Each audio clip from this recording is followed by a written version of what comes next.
The For Safety Auto Restart Disabled warning is a common message that appears in Subaru vehicles equipped with auto start-stop technology. This warning indicates the system has been temporarily disabled as a safety precaution. This warning primarily affects Subaru models from 2017 onwards, including the Outback, Legacy, Ascent, Forester, and Crosstrek.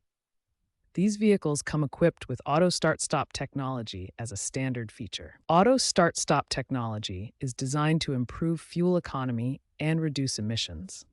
The system automatically shuts off the engine when the vehicle comes to a complete stop, such as at traffic lights, and restarts it when the driver releases the brake pedal.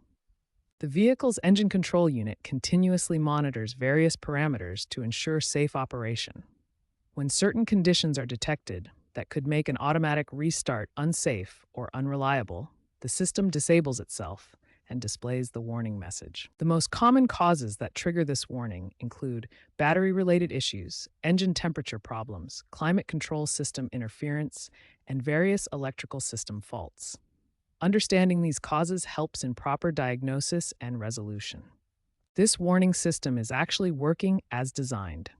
It prevents potential safety issues by disabling automatic restart when conditions aren't optimal. In the next section, we'll explore specific troubleshooting steps and solutions for each of these common causes.